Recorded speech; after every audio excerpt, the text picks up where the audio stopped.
அப்பா ஃப்ரெண்ட்ஸ் நல்லா பார்த்தீங்கன்னா நவீன் குளிச்சுட்டு வந்துட்டாப்புல போயிட்டுருக்காங்க. இப்போ என்னன்னா இந்த லெக்க விட்டு போக மனசு இல்லையா, அங்கேயே கிடையாது கிடக்கணுமா. அதனால் என்ன பண்ணுறாங்கன்னா மணி 4 மணி ஆயிடுச்சு. 4 மணி ஆனதுனால பசி வந்துருச்சு எல்லாருக்கும். அதனால் நாங்கள் இப்போ இங்கே 2 பேர் குளிச்சுருக்காங்க உள்ளே. அவங்களுக்காக நாங்கள் பஜ்ஜி வாங்க போகிறோம். பஜ்ஜியும் மீன் வாங்கிட்டு வந்து அப்படியே சாப்பிட்டு உள்ளே கிடையா அப்படியே என்ன சொல்லுவாங்க எருமை மாதிரி கிடையா தண்ணிக்குள்ளேயே கிடக்க போகிறாங்க. நான் வந்து அனுபவிச்சுட்டேன். அது ஆர்வ குழலில் குதிச்ச குதியில் கை இந்த கை அப்புறம் பின்னாடியெல்லாம் நல்லா உரப்பட்டுச்சு. அதனால் தண்ணி இந்த பக்கத்தில் உள்ளே போகல.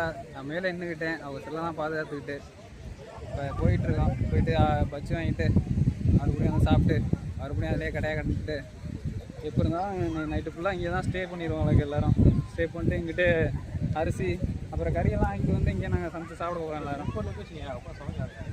அங்கேயே உட்காந்து சமைக்கலாமா? மீனை பிடிச்சி ஜம்மு போன வாட்டம் வரும்போது அந்த இடத்துல நிற்க முடியாதுயா, அவ்வளோ தண்ணி சரியான தண்ணி, அவ்வளோ கூட்டம் வேறு காணும். பரிசு வேறு போயிட்டு பரிசு வச்சு போயிட்டுருக்காங்க. என்னது பரிசல்? பரிசல்னா அதை போட்டு மாதிரி இருக்குல்ல படகு. ஆமாம், அதோட சைடில் போயிட்டுருக்காங்க. இது ஃபுல்லாக தண்ணியாக தான் இருந்துச்சு.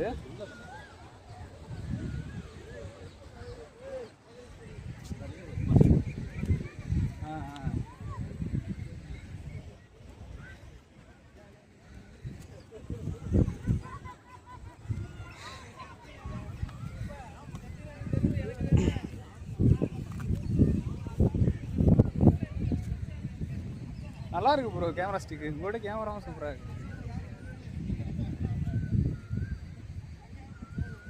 தளபதி